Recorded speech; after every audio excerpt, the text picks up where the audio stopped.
City of Iron and Glass by McNeill. A short story from League of Legends. Read to you by Prestige Edition. Featuring the voice of the sweet sniper. "Hurry up, Win!" shouted Janna. "The Rising Howl's on its way!" "I know," he shouted back. "You don't need to tell me." Win could hear the squeal of greased iron and the taste of metal tingling on his teeth. The interior of the vent pipe he was climbing vibrated with the hextrolic elevator's approach. He pushed his back against the beveled ironwork, keeping his cramping legs braced on the opposite side. Looking up, the square of light that was the way out of the pipe seemed impossibly distant. A head appeared above him, his older brother, Nico. "Almost there, little man," said Nico, reaching back to offer his hand to Win. "You need me to come down?" Win shook his head and dug deep, pushing with his spine straight as his muscles in his legs burned. Step by step, he inched upward until he was close enough to reach for his brother's hand. Nico grabbed his wrist and hauled, pulling him from the pipework. Win landed badly and stumbled, falling flat on his face in the cliffside alcove known to every kid in Zon. The space was barely wide and tall enough for them to stand next to each other, with a sheer drop at the edge. Maybe 10 yards beyond the edge were the elevator's 3 support columns, each 2 yards wide and wrought from heavy ironwork. Fiend stood at the farthest part of the ledge, looking down with a manic grin. The wind billowed around him, his patchwork clothes flapping and his hair wild. Kez stood next to Nico, her cheeks flushed with excitement. Janna beat a nervous tattoo on his thigh with the palm of his hand, glowering at Win. "You almost made us miss it!" "Howl ain't here yet," snapped Win. "We ain't missed nothin'." Janna glared at Win, but with Nico there, he didn't dare say or do anything. Back at Hope House for Foundling Children, Janna was a bully, but a bully it was sometimes handy to have around when low-rent Chembaron thugs fancied kicking downward. Kez reached to help Win up. He smiled and took her hand. "Thanks," he said. My pleasure, she said, leaning in to be heard over the noise. Win smelled the caustic soap she'd washed with that morning, like chemical lemon juice. Given the nature of this excursion, she'd made an effort with her clothes, too, digging out an old dress from the box of clothes discarded by kids who outgrown them, or who'd left the foundling home when they'd got too old. Win had beaten the worst of the dust and grime from his own threads, but he suddenly felt acutely scruffy next to Kez. I've never ridden the Howl, she said, still holding tight to his hand. Have you? The screeching roar was getting louder. The clattering rattle of the elevator's mechanisms echoed deafeningly from the dripping, algal green walls of the alcove. Fiend was looking back at him, and Janna had an ugly grin plastered over his face. Fear of looking like a dumb kid made the lie easier to tell. "Me? Yeah, loads," he said, knowing instantly it was a mistake. Win glanced over his shoulder. The others were gathered at the edge, legs braced, leaning into the wind. Win leaned close to Kez's ear. "Sorry, I don't know why I said that," he said. "I ain't done this before. Never once. Don't tell the others, but I'm crapping it." She let out a relieved breath. Good. I didn't want to be the only one. Riding the Rising Howl was one of many rites of passage for the kids of Zon, like reaching the top of Old Hungry with all your limbs intact, cut-pursing a baron's man, or playing knock and run with the stilt-walking sump-scrapper. Zon had a seemingly endless procession of insanely dangerous tests you had to pass to truly count yourself a hard-bitten street kid.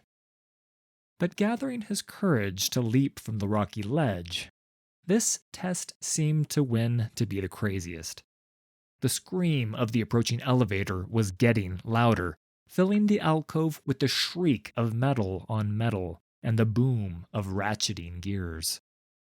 Nico stood, leaned out, and stared down, turning back with a crooked grin and a thumbs up. He bent his knees and threw himself out from the cliff. Arms and legs flailing, he vanished from sight.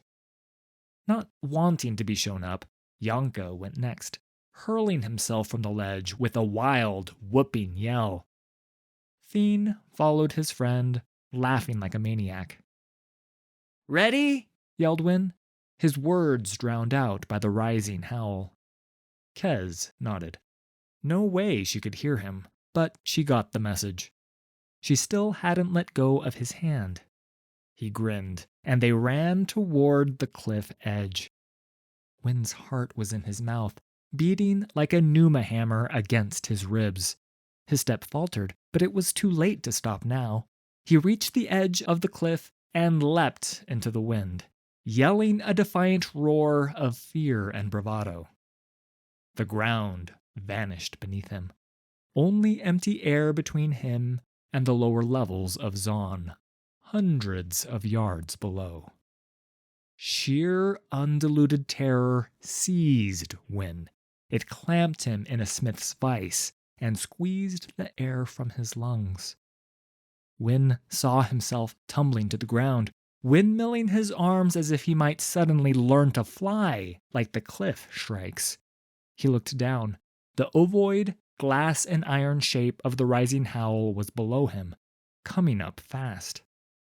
Nico, Janka, and Fiend were already on it, clinging to its Baroque latticework frames or braced against its structure. Win slammed into the thick glass and rolled. He flailed for a handhold, sliding down the curve of the outer windows. His sweaty palms slipped. His feet scrabbled for purchase, anything to slow his descent. Nothing. "No, no, no!" he gasped, sliding over the curved topside toward the edge. "Janna's mercy!" An updraft of wind flipped him over onto his front, and he saw a bronze hook standing proud on the giant elevator's side. He threw himself at it, and it seemed the wind at his back gave him just enough of a push to reach it. His fingers closed on the metal, and his sliding descent to oblivion halted.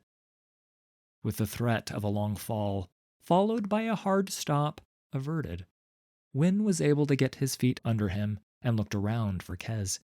He saw her higher up, laughing hysterically at having survived. Win felt the urge to laugh and couldn't stop grinning like a lunatic as he clambered up to where the upper surfaces of the rising howl were less angled. Nico gave a whoop when he saw him and punched Janka in the arm. "See? Told you he'd make it." Win clambered to his brother, his legs rubbery as a shimmer fiend's after an all-night bender. He sucked in a great draught of clean air. Down in the sump, the air had texture, but getting higher, it had a sharp clarity that made him pleasantly lightheaded. "Not bad, little man. Not bad," said Nico, giving him a slap on the back. His older brother coughed and spat a wad of gray phlegm onto the glass. Nico wiped his lips with his palm, and Win couldn't help but notice the brackish residue left on his hand. "Yeah, no bother," said Win. Nico laughed at his bravado. "Worth it, though, eh?" It's beautiful, said Kez. Win had to agree.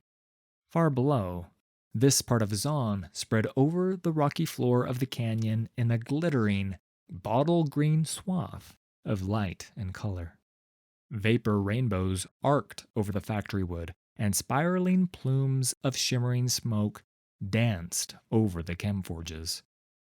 From up here, some pools wavered like emerald mirages, and the winking hearth lights in the darkness were like the stars he rarely saw from Hope House. Tears pricked Wyn's eyes, and he told himself it was the keenness of the wind. High above, Piltover shone in towers of ivory and bronze, copper and gold. Beautiful also, but Zon's beauty was lived in. Its streets were filled with life and vitality, everyone bearing a heaving, bustling mass of humanity. Wyn loved Zon. For all its faults, and there were many, its sheer unpredictability and exuberance gave it a pulse you didn't often find up in Piltover. Wyn looked down through the glass beneath his feet to see scores of people staring up at him. The passengers of the Rising Howl were used to folk hitching a lift upward, but that didn't mean they liked it. A few were Zonites, but most of them were well-heeled Pilties, returning after an evening spent in the gaslit commercial arcades, glass-ceiling food parlors, or pounding music halls of Zon. "Bloody Pilties," said Janka. "Coming down to slum it in Zon. Think they're living dangerously. But at the end of the night, they run back up to Piltover." Be a lot less coin flowing down in Zon if they didn't, pointed out Kez. Pilties do well out of Zon, and we do well out of them. And how many grand days out we had up in Piltover. Remember the fireworks over the sun gates last Progress Day? Remember that Pilty girl you were sweet on? You talk big, Janka, but you're the one always wants us to head up top. They laughed as Janka went red. "I'll give 'em something to look at," said Fiend with a grin.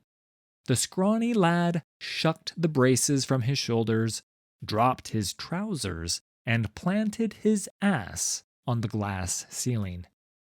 "Hey, Pilties! There's a new moon out tonight!" And like a dog dragging its backside along the ground, Fiend let himself slide down the glass with his ass cheeks splayed for the viewing pleasure of the people below. They laughed uproariously at the horrified expressions of the elevator's passengers, men covering the eyes of children and shaking their fists at the filthy Zonites. "We're not going right up top," said Nico, getting his breath back and wiping tears from his eyes. "Babette's is on the entresol level." "We ain't even sure Mama Elodie's gonna be there," said Janka. "She'll be there," said Wyn. "I saw the playbill on her desk.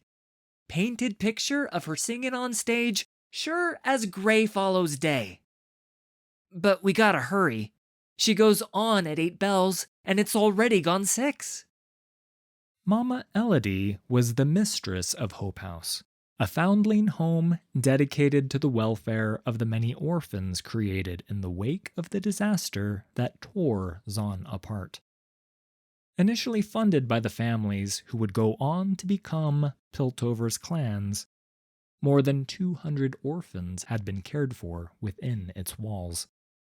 But in the century or so since its opening, the institution's fortunes had waned as the money from the newborn city on high stopped flowing. The wealthy upsider families eventually decided they'd assuaged their guilt with enough gold, and that was that. Mama Elodie was the only member of staff to stay on when the funds dried up.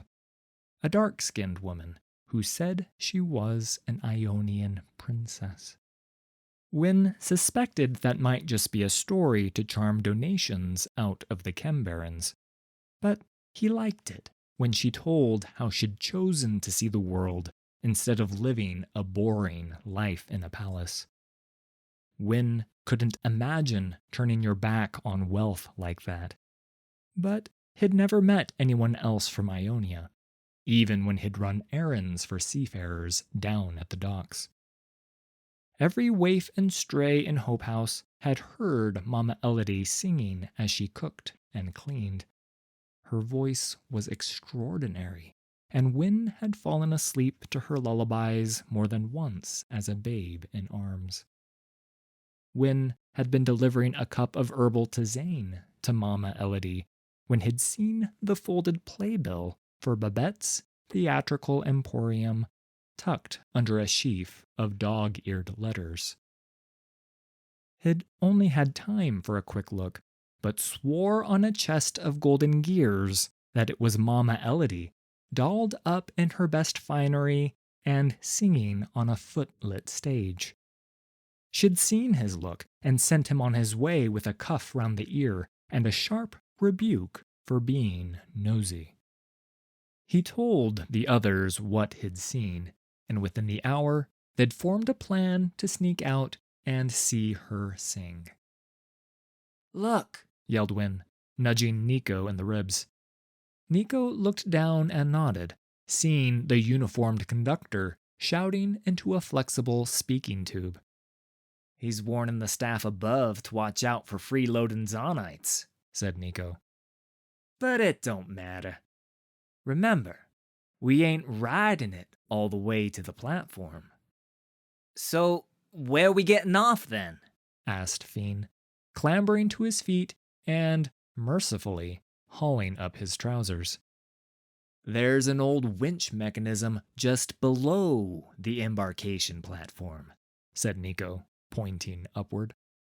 "The cowl's nice and flat and wide, and next to it, there's a vent pipe that's lost its cover." "We're gonna have to jump again?" asked Wynn. Nico grinned and winked. "Yeah, shouldn't be a problem for a seasoned pro like you, eh?" Wynn let out a shuddering breath, his palms bloody from where they'd grabbed the rusted cowl of the winch. His second jump into thin air had been just as gut-wrenchingly terrifying, but at least this time he'd known he could do it. The rising howl continued upward on its way, and Wynn was glad to see it go. At least heading back down to Zon would be easier. They'd take the steps cut into the sheer rock, or slide down the dizzying screw stairs plunging through the overhanging structures cantilevered from the side of the cliffs. The winch cowl was right next to an open vent, just as Nico had said it would be. The inside reeked of toxic runoff, but at least it was mostly dry. Thankfully, it was large enough to stand upright, which meant it had likely carried a whole lot of gunk and deposited it down into Zon. Where does this end up? Asked Kez, careful to avoid the greenish slime that pooled in depressions in the iron. "Comes out just behind the Bonscut pump station, I think," said Nico. "Don't you know?" said Yanka. "I thought you'd done this before." "I have, but it was about a year ago, and I ain't too sure the layout's gonna be the same as it was." They followed the pipe as it rose and twisted through the rock. The metal groaned and creaked with the movement of the cliffs. The cliffs are muttering again, said Kez. "What are they saying?" asked Wynn. "Nobody knows," she answered. Mama Elodie once told me the rock was still sad about what happened when they split the land to make the canal. She said that every now and then, when the rock's sorrow gets too much, it sobs, and that's what shakes the earth. "So, for all you know, this might end in a wall of rock, or a barrier of twisted metal," said Yanka. "Could be," said Nico. "But I doubt it. Look." Nico pointed to thin spars of light up ahead. Swirling motes of dust hung in the air, and Wynn saw a rusted ladder rising into a square-cut channel in the pipe. "Looks like we got ourselves a way out," said Nico. Wynn had only traveled to Zon's entresol level a couple of times in his life, and on each occasion it had left a singularly vivid impression on him. Situated just below the notional border between Piltover and Zon, a fluid and ever-changing line at best, the entresol was a flourishing hub of cosmopolitan commercia arcades, supper clubs, recital halls, and joy houses, making it one of the most populated districts of the cities. It was also widely regarded by the people that lived and toiled there as the place where the real work of Zon got done. Emerging from the pipework, they'd quickly got their bearings and navigated toward one of the main thoroughfares. Wynn and Kez were the only ones who could read well enough to decipher the cursive street signs, and Kez led them to a wide boulevard thronged with the most amazing people Wynn had ever seen. Men and women from Piltover and Zon happily mingled on the cobbled street, dressed in colorful finery and plumed hats. The women wore pleated dresses with scoop-lined necks and brightly colored sashes. The men looked dashing in their long frock coats and polished boots that wouldn't last a day in the muck below. Everyone is smiling, he said, feeling the corners of his mouth twitch upward in imitation. And laughing. You'd laugh too if you weren't struggling every day to feed yourself, said Janka. Wynn started to reply, but Nico shook his head. Janka had come to Hope House older than most foundlings, and was on the verge of having to leave and find his way in the world. Small wonder he was bitter. Wynn understood that bitterness. After all, who didn't want more than they had? Who didn't want to live somewhere nicer if they could? The harsh reality of the world was that folk lived as high as they could afford. Most folks were content with their place in the grand scheme of things, but Wynn yearned for a life spent in a place where he could walk hand in hand with a beautiful girl, take in a show, and eat a meal under the moonlight whenever he wanted. On impulse, he took Kez's hand, and when she didn't pull away, his heart beat harder than it had when he made his first jump. With Nico in the lead, they strolled down the center of the street like they had every right to be there, which, of course, they did, but the stares their grimy attire attracted made it clear that, while no one was going to kick them back down, they weren't exactly a welcome sight. For a moment, Wynn fantasized that they could stay here forever, walking along a street of glowing chemlumens, surrounded by people who could direct them to the best delicatessens with the creamiest crag duck confit, or advise which plays they simply had to see. He pictured himself dressed like a dandy, greeting his fellow citizens and doffing his hat to visiting clan representatives. Is that a cultivar? Said Wynn, pointing to a latticework dome of smoky glass leaning out from the edge of the cliff. I think so, Said Kez. I've only ever seen them from below. An iron bridge and taut cables tethered the glass dome to the rock, and they paused to take in the beauty of what it contained. Behind the glass, a small forest of tall trees with broad leafy canopies were tended by a robed gardener with a tattooed and shaven head. A riot of flowers with petals of red, gold, and blue stood out in contrast to the greenery within. Wynn had never seen anything quite so beautiful in all his life. He waved to the gardener, wishing he could walk with Kez through the forest, smelling the perfumed blooms and feeling the soft grass between his toes. The gardener smiled and waved before returning to his duties. A series of bells rang out. Wynne counted 7 in total. "Come on," he said urgently. "The show will be starting soon." Janka turned to Nico. "You sure you know where this place is?" "Babette's?" "Yeah, I know it," said Nico, covering his mouth as he coughed again. "I took a Lisa there once, when I had a few coin to my name, after I beat that merchant from Belzoon in a drinking contest." Wynne remembered that night well, watching in disbelief as his brother threw back shot after shot of kuaxi, a potent spirit the Shuriman had said was made from fermented goat's milk. They reached 20 shots before the merchant finally keeled over. Nico was hungover for a week before he could spend his winnings.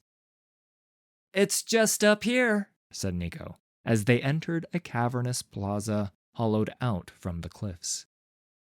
People thronged the wide open space, talking, negotiating, and haggling over who knew what. A few people with metallic augments strolled through the plaza, each bearing the sigil of one of the Chem Barons. But they were few in number and attracted more than their fair share of wary glances. At the far end of the plaza stood a grand structure of vivid color and noise. Barkers shouted inducements to enter and handed out playbills. Fluted columns of black marble, veined with gold, formed the building's giant portico, over which was a series of statues of wild animals, dragons, and armored warriors.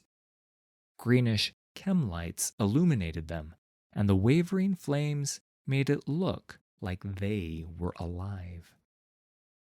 "I give you Babette's Theatrical Emporium," said Nico, taking a deep bow and pointing to the brightly lit structure. "What do you mean we can't come in?" said Nico. The 2 doormen were well dressed, but no amount of finery could conceal their experience in hurting people. Snaking tattoos covered their necks and wrists, and one of them had a mechanized arm that buzzed with something energized. A shock club, maybe? Or something even more deadly?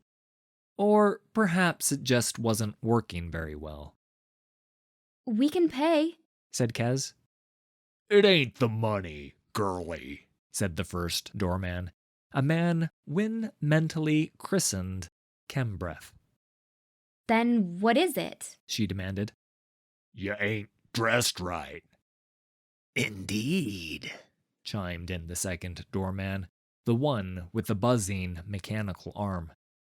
"Mistress Babette expects a certain level of hygiene in her guests' sartorial selections. Your attire falls somewhat below the expected standard, I fear." "Yeah. Should go and crawl back to where you came from," said the first. "Where we came from?" said Kez, incredulous. "This is Zon, ain't it? This is where we come from, you stupid sumpsucker." "Get lost, you snipes," said Chembreath. "This part of Zon ain't your Zon." Fine, said Nico, turning and walking away. Let's go. "Wait, what?" said Wynne, as he and the others followed Nico. "We're just going home?" His brother waited until they were out of earshot before responding, making sure the crowds at the entrance obscured them from the 2 doormen. "Course not," said Nico. Stupid of me. Forgot the first rule of the sump. Only marks go in through the front door. They traversed the length and breadth of the plaza for 10 minutes before finding what they sought. Wynne kept one eye on the theater doors. People were still going in, so the show probably hadn't started. "There," said Fiend, pointing to a sudden plume of emerald smoke gusting from a nearby roofline. Fiend worked for Grey Scrape Malkev, a ductwork maintenancer who threw a couple of cogs the scrawny lad's way to worm through the narrow ducts and clean off the scum when the breather pipes got too clogged. The source of the smoke was an eatery that looked as if it served a fusion of Zon street food and upscale Piltovan cuisine. The diners were languid artist types, and the food looked almost too beautiful to eat. "That's a shed pipe, if ever I sniffed one," said Fiend. "See? You could smell the food from the kitchens, and the burn-off from the crystal burners up at Babette's." "I knew there was a reason we brung you along, Fiend," said Nico, leading them down the alley cut through the rock between the eatery and the theater. Heavy crates hauled up from the docks were stacked against the wall, and hissing, groaning pipes sagged overhead. Burly men hauled crates inside, grunting with the effort. None of them paid the kids so much as a second glance. Fiend traced the routes of the ducks with his fingers, counting and listening as they gurgled and rattled. He sniffed the air and grinned. "That's the fella," he said, pointing to a narrow vent that passed into the rock face. "You sure?" asked Janka. "I don't want to find out you picked it wrong and we get flushed out over Zon." "I ain't wrong, Sunbreaker," said Fiend. "You crawl through enough soot and slime like I have, you get a nose for what leads where." They waited until the men working for the eatery took a break before using the crates to climb up onto the roof. Fiend quickly found them a crawl hatch on the side of the pipe and pried it open. Wynn blanched at the fumes leaking from the hatch. "Is that safe?" he asked. "Safe enough for a sump snap," said Fiend. "Trust me, you'll get more grit on your lungs walking the black lanes than you will from the fumes in there." Wynn wasn't so sure about that, but Fiend crawled inside, swiftly followed by Kez. Janka went next, and Nico gestured to the pipe. "Your turn, little man," said Nico. Wynn nodded and climbed inside, following the sounds of scraping knees, cursing, and coughing. Fiend was right about one thing. The air in here was pretty rank, but nothing like when the gray closed in and made every breath a battle. Nico climbed in behind him, and he settled into a rhythm of shuffling forward on his elbows and knees.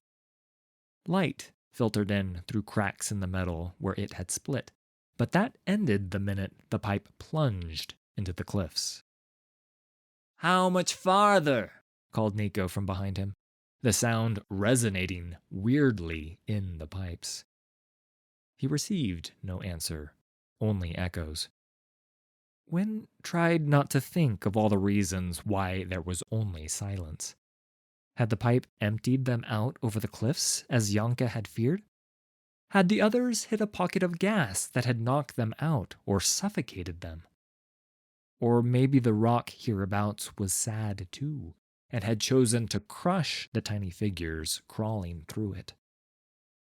Just before the thought of being crushed to death by melancholy cliffs paralyzed Wynn with fear, a hand reached down from above and grabbed him by the scruff of the neck. "Got ya!" hissed a voice as he was hauled up through a hatch that had been invisible in the darkness. He cried out in alarm and struggled before he realized it was Janka pulling him up. He was deposited on a wooden floor in a lightless room. No, not lightless. A thin bar of light shone from beneath a nearby doorway. As Wynn's eyes adjusted, he saw the myriad paraphernalia of the performer's art stacked haphazardly around the room. Shelves upon shelves of masks, garish costumes, theatrical backdrops, and fake props. Fiend was laughing as he pranced around the room with the top half of a horse costume on his head. Kez wore a golden crown with paste gems studded around its edges and a bright red stone at its center. Janka swung a wooden sword, its blade painted to look like gleaming silver. Wynn grinned as Nico climbed from the pipe behind him. He felt lightheaded, but couldn't tell if it was from the fumes or the elation of getting inside. "Nice work, Fiend," said Nico, dusting himself off and coughing out a wad of gray phlegm. Fiend threw off the horse costume and beamed at this unaccustomed praise. He started to speak, but then they heard the beat of drums and the skirl of pipes. It's starting, said Kez. The interior of Babette's was no less impressive than its exterior. The main hall was adorned in colorful fabrics, gilded balconies, and a vaulted ceiling decorated with stunning vistas of sweeping forests, soaring mountains, and achingly blue lakes. An enormous chandelier of sparkling crystals hung from the center of the ceiling, wheeling constellations that sent beams of splintered light through the chamber. Hundreds of people filled the space, revelers in fashionable attire and dancers who had shed their coats and inhibitions both. A raised stage at one end was home to musicians who played from the heart, a pounding, driving beat that shivered the blood and got your feet tapping. The music was infectious, and Wynn laughed as Kez dragged him onto the dance floor. The sight of 5 sump snipes anywhere else might have provoked a reaction, but here, amid the spinning dancers and singers, it barely raised an eyebrow. They moved with the ease of those who knew how to slip out of a Pilter warden's grip in a heartbeat. Fiend stomped and threw his arms around like a madman, all elbows and knees. Janka shuffled and bobbed his head, lost in his own private world of music. Nico danced in a weaving pattern, smooth as you like, pausing every now and then to flirt with a pretty girl. Wynn waved as he and Kez twisted across the dance floor, spinning each other around with euphoric abandon. The music was so loud they couldn't speak. He didn't care. Chemlights threw a rainbow at the chandelier, and it exploded in a dazzling borealis of colors in splitting lozenge patterns. Wynn lifted his hands as if trying to catch the light. Kez threw her arms around his neck and reached for the lights as well. He smelled her soap and sweat, the perfume of her hair, and the heat of her body. He never wanted this moment to end. But it did. A meaty hand came down on Wynn's shoulder, and he felt the crushing disappointment of a moment that might never come again being snatched away from him. He cursed at the interruption, but the swears he was about to unleash died when he saw Chembreath, the doorman, looking down at him. "Didn't I tell you to go back to the sump?" He glanced over at Kez and saw her chest heaving with excitement. She nodded, and the answer to his unasked question was in her outstretched hand. Wynn laced his fingers in hers and yelled, "Run!" He squirmed from Chembreath's grip, and they bolted toward the heart of the dance floor.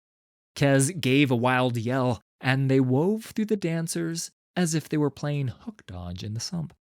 They ran hand in hand, Chembreath right on their heels. He barged through the dancers, but Kez and Wynn had run the streets of Zon since they'd learned how to use their legs. They'd given the slip to wardens, chemthugs, and vigilnauts alike. A fat doorman was no challenge at all. They heard Kembreth's enraged shouts even over the music, as if he were singing along to it. They led him on a merry chase, ducking between the gyrating dancers and singers. Kez held tight to his hand. Wynne couldn't help but laugh, even as they let Kembreth get close. Then, just as the man's hand reached for his shoulder, Kembreth fell to the dance floor, smashed in the face by Fiend's flailing elbow. They left him rolling on the ground. Wynne couldn't remember a feeling this intoxicating. His every dancing, running step was in time with the beat of the music. Each soaring chorus felt like it had been written especially for this moment. They laughed like lunatics through the light and sound, united in a way they'd never known before. Then the music stopped. The lights were extinguished, and a single chem burner focused its illumination upon the stage. The suddenly stilled dancers gave a collective sigh as a woman rose from the center of the stage. Magic or stagecraft, Wynne didn't know or care. It was a magnificent entrance. Mama Elodie, Said Kez. Wynne knew it was her, but still couldn't match the stern, matronly mistress of Hope House with this goddess before him. She wore her long hair tied up in an elaborate series of braids, threaded with beads of mother of pearl and jade that glittered like newborn stars. She wore a radiant green gown that hung in sweeping folds and which shimmered like silken spider skin. She was the most beautiful woman he'd ever seen. Mama Elodie raised her head, and the music built from a slow glacial pace to a rising heartbeat. Her head lifted in time with the music, and her dark skin shimmered with diamond dust. Her eyes swept the crowd, seeming to fix everyone in Babette's with her soulful gaze. She smiled, as if surprised to see so many people, and the warmth of her almond eyes reached everyone who saw her. Wynne felt her goodness enfold him, feeling as if burdens he didn't know he carried were being peeled away, layer by layer. And then she began to sing. The words were unknown to him, but they flowed like honey, half spoken, half sung. Every note drifted like leaves on a warm summer night, flowing in spirals around the room. Her voice rose in pitch and volume, and Wynne felt his skin tingle with its touch. He let Mama Elodie's song wash over and through him. Wynne felt a swelling feeling of connectedness between him and Kez. Her eyes met his, and he knew she felt the same. But it was more than that. Wynne felt a connection between him and everyone in the audience, a sense of oneness and harmony he'd never known or dreamed was possible. Mama Elodie's hands sculpted the air as her powerful voice filled the chamber with harmonies that penetrated skin and bone and made every edge within them smooth. Sweat sheened her skin, and veins stood out on her neck. However she was making this music, it was clearly taking a toll. The light filling the chamber dimmed as her voice grew softer and softer. The notes melted like snow in spring, sunset over a winter ocean. Tears flowed down Wynne's face, and he knew he wasn't the only one crying. Dozens of men and women wept, reaching toward Mama Elodie and imploring her to continue. She swayed on the stage, the song nearing completion. Slowly, so very slowly, she descended through a trap door into the stage until she was gone. Mama Elodie's voice grew softer and softer until it was little more than a whisper. Soon, even that was gone. The chamber was entirely dark now. Wynne let out a shuddering breath as the house lights gradually came up.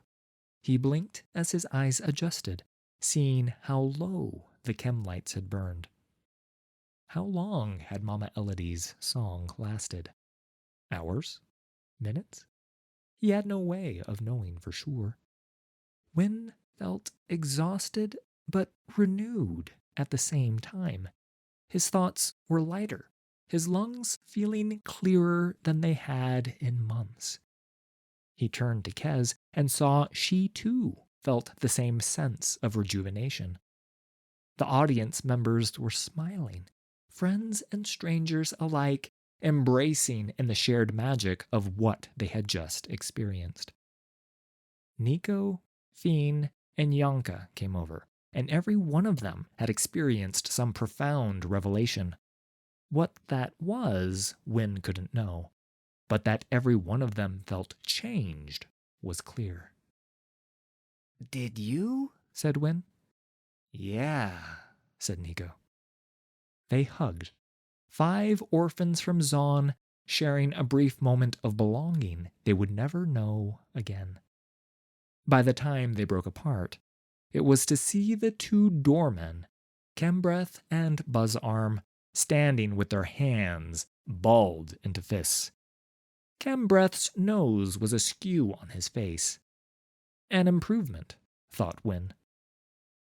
I believe we told you to go home, said Buzzarm. Bloody sumprats, snapped Chembreath, still nursing a bleeding nose. Think they could give us the runaround. He thumped one meaty fist into his palm for extra emphasis. It's time for you to leave, and I can't promise it won't be painful, said Buzzarm, sounding almost apologetic. There's no need for that, said a melodious voice behind them. Wynne let out a relieved breath as Mama Elodie put a hand on the back of his neck. Her fingers were warm, and he felt a calming sensation flow through him at her touch. They with you? Asked Chembreath. They are indeed, replied Mama Elodie.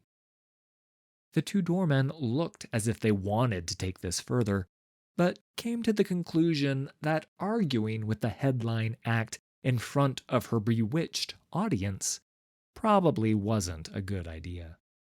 The doormen backed away, making eye contact with each of the kids to let them know that they may have escaped a beating this time, but coming to Babette's again would be a really bad idea.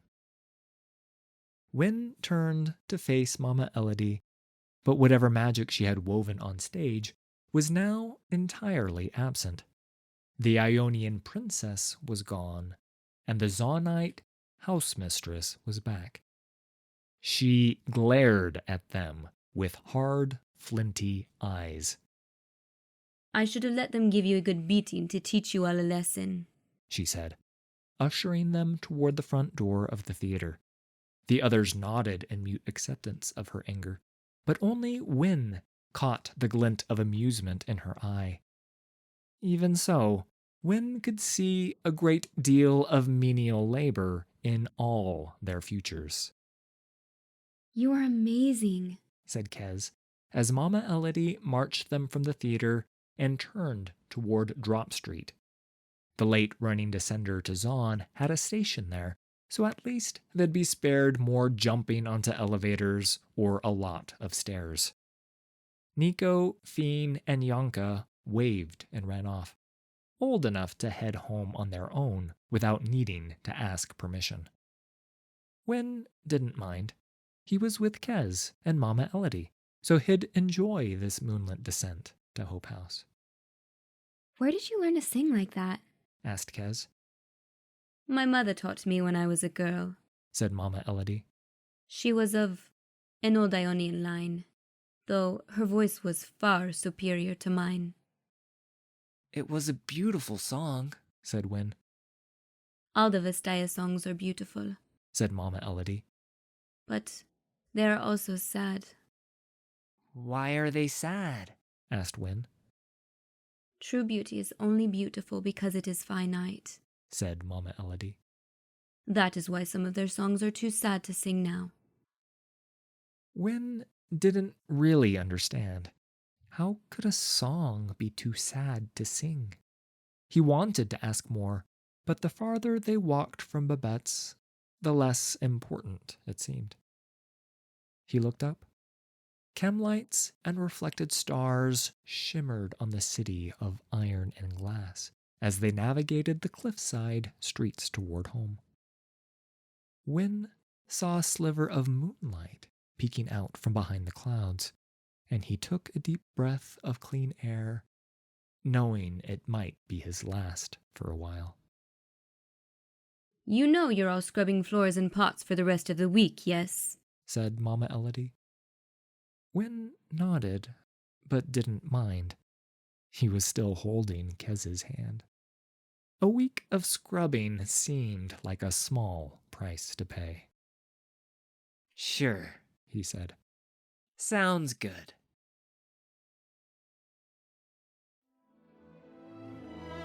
I'd like to thank the Sweet Sniper for this week's collaboration. You can find me at twitch.tv/thesweetsniper. All credit for these stories goes to Riot Games and League of Legends. Full details can be found in the video description. If you enjoyed this production, please hit like and subscribe. There's a lot more coming.